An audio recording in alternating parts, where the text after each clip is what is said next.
Hello and welcome to another Seven Sisters themed video. For this one, I am going to be doing a recap of the book first, just so that if there is another book, I can come back to this without having to read the entire book 7 a second time. So as you all know, Lucinda Riley has sadly passed away, and I watched an interview with her and she said that for those of us who have read The Missing Sister, please not to spoil it for anybody else. So if you've somehow stumbled upon this video and you haven't started reading the book or you haven't finished, this is probably not the video for you just yet because I'm going to be giving away a lot of spoilers. There are timestamps below though, so you can skip to the parts that you're most interested in. Also, feel free to subscribe and leave your thoughts down below. Meet Mary Kate, or MK for short. She's a 22-year-old music graduate and musician, and she lives in New Zealand on a vineyard with her mother, Mary, her brother Jack, who wants to take over the wine business, and her father Jock, who had just passed away from a heart attack at the age of 73. MK was adopted in a private adoption when she was a newborn, when her brother Jack, who is Mary and Jock's biological son, was 12 years old. Right now though, Jack is in France learning more about wine, and MK is at the vineyard trying to get her music career going. Meanwhile, back at Atlantis with Ma, it's the typical weirdness. Maya is understandably reeling from George's bombshell that he may have found the seventh sister, and when Maya tries to talk to Ma about it, Ma's like, well sure, do you want coffee? Ma's always been like this though, and I kind of never know how to feel about her, but more about that later. Both Maya and Ali are back from Brazil and Norway respectively, and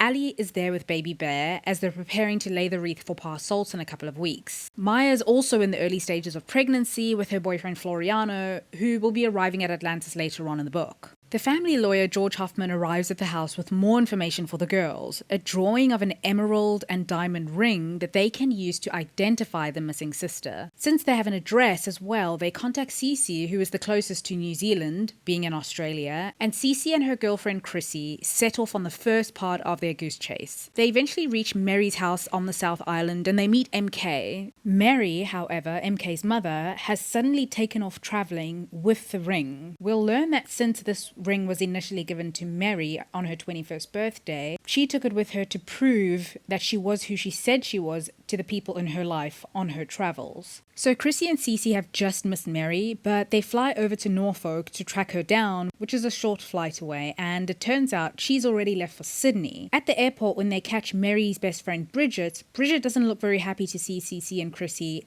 and she obviously tries to escape them. We do find out though that Mary has fled to Canada, so when the girls back at the house try to get in touch with George to ask for more information, he's MIA. The secretary can't even contact him until he gets back at the end of the month for the laying of the wreath. Something's up with George throughout this book though, as you'll soon see. Maya then decides to call Electra, who's in New York, and asks if she'll be able to go and find Mary in Toronto. Electra, by the way, is a world-famous philanthropist type now, doing a lot of charity work that keeps her happy and very busy. MK and her mom Mary end up talking on the phone while Mary is in Toronto, and MK tells her about Cece and Chrissy. She also tells her mother that she'd like to start finding out about her own birth parents, and Mary says she'll sit down and talk to her about it when she's back home. At this point though, we're still under the impression that MK might be the missing sister. Back at Atlantis, we get some references to the hidden cellar. Maya and Ali are talking about it and discussing the fact that it seemed to be hidden, and that even when Ali went down there, she couldn't budge the wine rack that obstructed the door. It's so weird because they talk about sneaking around after Ma and Claudia are asleep, but it's their house too. I don't get why there's all this secrecy. In Toronto, after a lot of silliness, eventually Electra makes a smart move, and after a failed attempt at trying to intercept Mary at the hotel, she leaves a detailed letter for her explaining who she is and why she and her sisters want to talk to her. She does also overhear that Mary is about to be in London next, and so it's Star's turn to try and intercept her there. So we're with Star in High Weald, and she's still with Mouse, who I find insufferable, and she enlists the help of his brother Orlando to intercept Mary at the Claridge Hotel. His plan is surprisingly good, as they assume new identities to try and get an interview with Mary about her vineyard. It's around this time that we also get a Mary chapter. We learn that she's actually been hiding in New Zealand all these years, and that she wants to go back to Ireland to find her family and 3 men who were once in her life. Ambrose, her godfather, who gave her the emerald ring on her 21st birthday, the love of her life Peter, with whom she was engaged, who abandoned her, and another guy Bobby. a childhood friend who was jealous of Ambrose and was kind of Mary's stalker. He's the reason that she went into hiding due to his threat of hunting her down wherever she'd be and harming the people that she cares about. By the way, Peter didn't actually abandon her. He was also threatened by Bobby, and he'd written a letter to Mary, but he had the wrong address, so there was a mix-up basically. We also find out that Mary lived with Ambrose for a time in Dublin when she went to uni to study classics, but that she never finished her master's degree due to running away and having to go into hiding. By the way, it was Bobby who gave Mary a diary detailing the life of his grandmother, Nuala. So we get 19-year-old Nuala's story in 1920 through this diary, and her and her sister, well, the whole family, are volunteers for the local brigades of the Irish Republican Army, as they were up against the British fighting for Ireland's independence. Turns out that Hannah's family and Nuala's family eventually develop a long feud that separates the family, but that they are family since the two are sisters. Mary finds out that she and Bobby are actually family. Their grandmothers are sisters. But since Mary herself was adopted, Nuala isn't actually Mary's biological grandmother. So she still needs to find her family because, as Ambrose tells her, she was a foundling left on Father O'Brien's doorstep as an infant with nothing but the emerald ring. Star and Orlando, meanwhile, get to have a chat with Mary, but as soon as they reference the ring and the missing sister, Mary gets scared and she flees. They do find out, though, that Mary's son Jack is in France, and she herself gives them his address and phone number. The girls then dispatch Ali to drive to France, and when she gets there, there's this brief moment in passing with a 15-year-old boy, and I thought that that could be Maya's son, but probably not. We don't learn too much in France, just that Jack was 12 when MK was adopted, and he says that he just came home one day and she was in Mary's arms. Jack and Ali do get to know one another quite a bit because Ali speaks perfect English, and Jack is just learning French. There's definitely a budding romance there, and the two do exchange details, but of course Ali is there under false pretenses. Of course, again, I had to laugh when Jack asks her what Pa Salt did, and she says she doesn't know, that he ran a business of some kind. Ali does discover that Mary will be next in Ireland, though.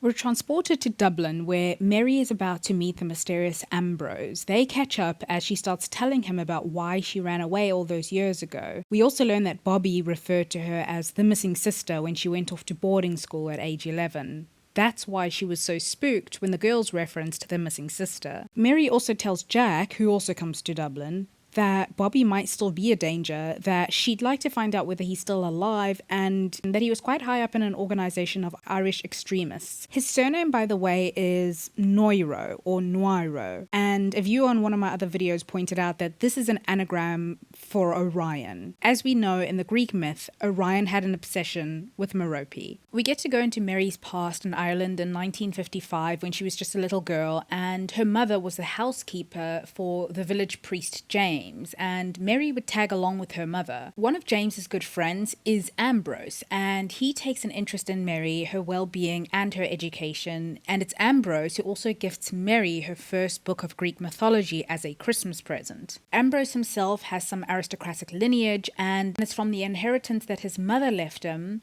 that he uses to fund Mary's education and help her family. As it turns out, it was Ambrose's decision as well to take a foundling Mary in and have Maggie adopt her, and he would look out for her as a godfather. In the present day, Tiggy arrives in Dublin, and she sensibly writes a letter to Mary apologizing for the sisters scaring her and telling her that she's available should Mary wish to meet. Jack, Tiggy and Mary all eventually meet, and thank goodness for Jack, because Mary is still being all hesitant and he's gentle but stern and saying that it's time to get to the bottom of things. Tiggy also quite firmly says that Jack and Mary should be at Pa Salt's memorial as well, so there's obviously something more there. Then we get a scene with Tiggy trying to communicate with Pa Salt, but he never answers her like the other people who have died and have crossed over do. Is this because he hasn't died and crossed over? We don't know. Anyway, Mary eventually tracks down Bobby's sister Helen, and she finds out that Bobby was eventually arrested for arson very soon after she left, and he was then diagnosed with schizophrenia, so he's in an institution and he likely won't come out. Later in the book, Peter also tells Mary that he went to see Bobby and that Bobby is not like his old self anymore and he's on heavy medications. MK also eventually finds her birth mother and her storyline isn't really connected to the girls at all. Back at Atlantis, Maya finds the missing sisters' coordinates engraved in the armillary sphere in the garden, and these coordinates lead to the big house where Nuala worked. MK, Jack and Mary eventually go to the house, although they kind of have to drag Mary there because as usual she doesn't want to do anything. And they find that it's in disrepair, but we also find out that the Esu family bought the house anonymously in 1948. If you remember, Maya and Zedesu had a baby that Maya secretly gave up for adoption when she was in uni. So George, who is perpetually stressed throughout this book, drops the ball a little bit because he could have just given the girls the clues to find Mary, but in the end they mostly do fine without him. In fact, he just could have given them clues to make things easier, but he doesn't. So he goes to Ireland to talk to Mary and he gives her a charcoal painting of her mother, a portrait, and it was a painting that had been hanging up in Pa Salt's house at Atlantis. She also gets her letter from Pa Salt, and in it Pa Salt says that Mary and her mother were lost to him before Mary was born. We'll get to that in a minute. And by the end of this book, Mary is on the jet with George on the way to meet the family on the yacht, and that's when she reads the letter from Pa Salt. Some quick thoughts before I get to my theories. This book could have been a lot shorter. We had to sit with these characters through one too many breakfast, lunch, dinners, and outings when they could have just been summed up. I also didn't really like Mary as a character. I had to keep reminding myself that she just lost her husband and that she was scared she was being hunted. But this is a woman who went on this big grand tour to go find out answers about her life, but when she was confronted with them, she never wanted to talk about it. I also found some of her reactions to MK wanting to find her birth mother a little bit oversensitive, you know? So MK and James spent the whole time just apologizing to her, and I was just like, come on, Mary, can you not see that your children love you? But MK wants to find her birth mother. Okay, so the money situation with the girls is also really strange to me. This family isn't just ordinary rich. They own a Benetti super yacht, which could cost up to $40 million level rich, and Ellie, for example, is just struggling so much. I kept on thinking, just hire a night nurse to help you instead of making Ma look after the kid. Ma was so exhausted and on edge, it just felt a little bit unfair. So yes, these girls need to get it together and ask George for some money and for some help. Speaking of George, he was as stressed and as busy as usual with all of his lawyering, but I got the sense that George was being held somewhere against his will. Where did he go? And why did he seem so frazzled when he came back? And what was he saying on the phone in German? And finally, I've always been so curious about the Esu family, and they showed up on page 700 roundabout, and I felt like that was such a long wait. But I feel like the payoff was kind of worth it, right? Because they're back in the story now, and I feel like they're definitely going to be involved in Pa Salt's story if we get it. Okay, and now for the part of the video that you've probably been waiting for. Is Pa Salt Ambrose? I've read a couple of people who think that he is. I absolutely don't think that he is. Okay, so first I'm going to give my reasons why I think he might be. Their ages. Ellie revealed that Pa Salt was in his 70s when he died. If we look at the timeline, which very well could be wrong, this makes sense. But Tiggy says that Pa Salt was in his late 80s when he died. Ambrose is 85, so the ages would fit. Next, both Pa Salt and Ambrose are really interested in Greek mythology, philosophy, and classical music. If we recall, the little boy in Maya's story in Paris played the violin beautifully, and Bo in Leipzig in Ali's story played the cello. We hear Ambrose make reference to Rachmaninoff in the books, and he is shown to enjoy classical music. Next is the Esu family connection. So Zed knew of Pa Salt's death. He called Maya to offer his condolences, remember, but then he pretended to Tiggy that he didn't know that Pa Salt was dead, as if trying to catch them in a lie. Since the Esu family bought the Argadine house in 1948, and Ambrose was certainly in the vicinity as he came to visit Father O'Brien every month, it's possible that somehow Ambrose and the Esu family might have crossed paths. There is no indication that Ambrose has any connection with the house though, so this connection is rather tenuous. Ambrose has the same gentle qualities as Pa Salt and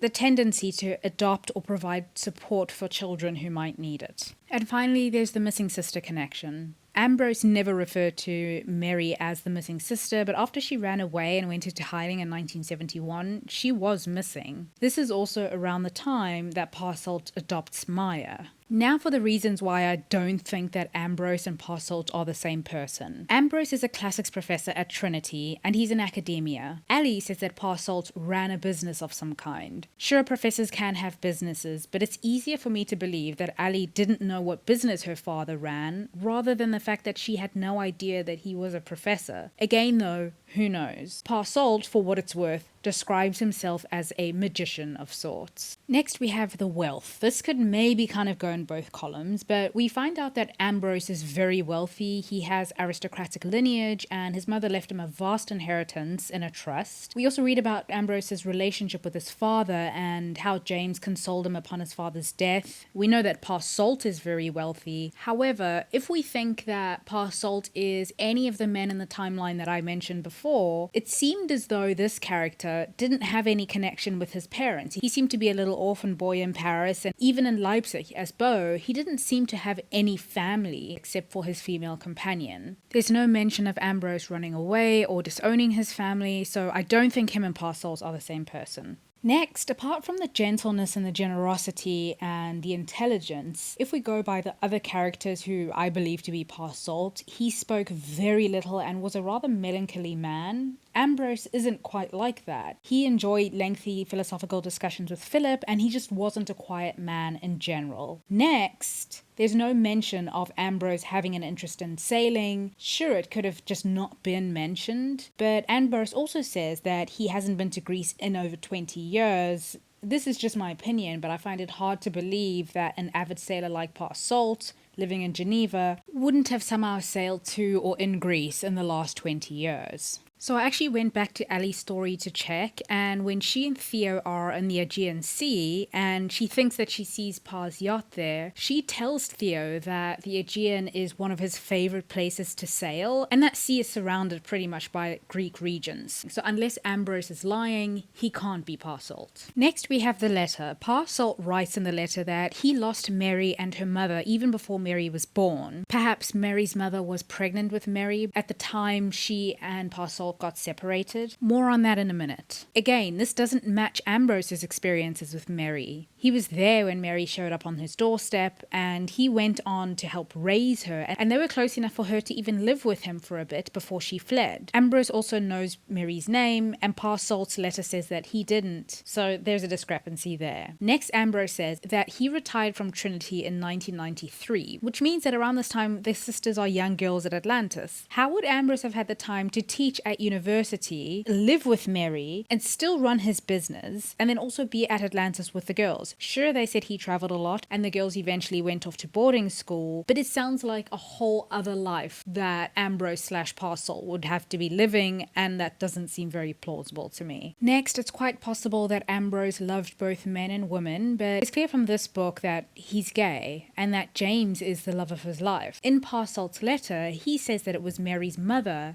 who was the love of his life. Also, if we look at the timeline and all the characters who I believe to be Pa Salt, he always had female companions. Next, if Pa Salt was Ambrose, then he's lying in the letter when he says that he lost Mary and her mother before Mary was born. It seems very clear that Ambrose doesn't know who Mary's biological mother is, and Pa Salt does. Unless Ambrose is lying, of course. Both George and Ambrose have met. Towards the end of the book, Ambrose asks George whether he'd like sugar in his tea, and George says that he doesn't drink tea. So are we just to believe that these two men are pretending? Ambrose is pretending that he doesn't know his own lawyer, George, and George is pretending that he doesn't know his client, Pa Salt/Ambrose? That seems unlikely. For a minute there, I was kind of thinking that all of this has something to do with Pa Salt saying that he's a magician of sorts. Maybe he has like a time turner like Hermione does in Harry Potter or something. I do think that there could be a significant connection between Ambrose and Pa Salt. I just don't think that they're quite the same person because they just couldn't have existed in the same timeline. Back to Mary's mother. So Mary is 59, as MK says that she'll be celebrating her 60th the next year, meaning she was born around 1949. If we look at the timeline, let's say that Pa Salt is the man who was looking for his lost companion in 1949 as Kitty was boarding the ship to Australia. This could be his companion, Mary's mother, possibly pregnant with Mary. Another option, which I actually found more likely, is that because Elle,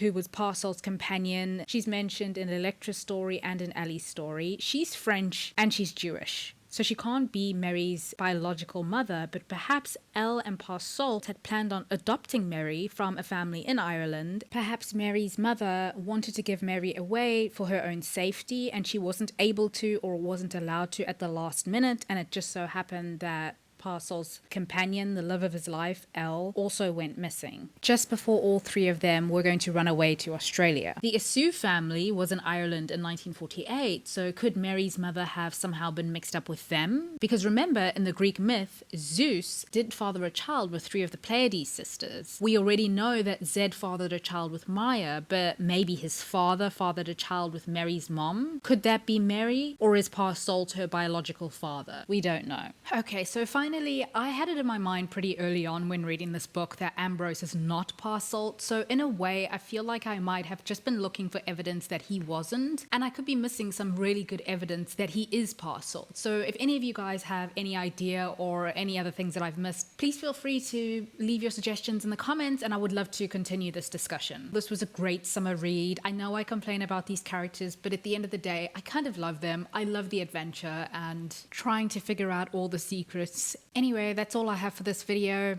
Thank you for watching.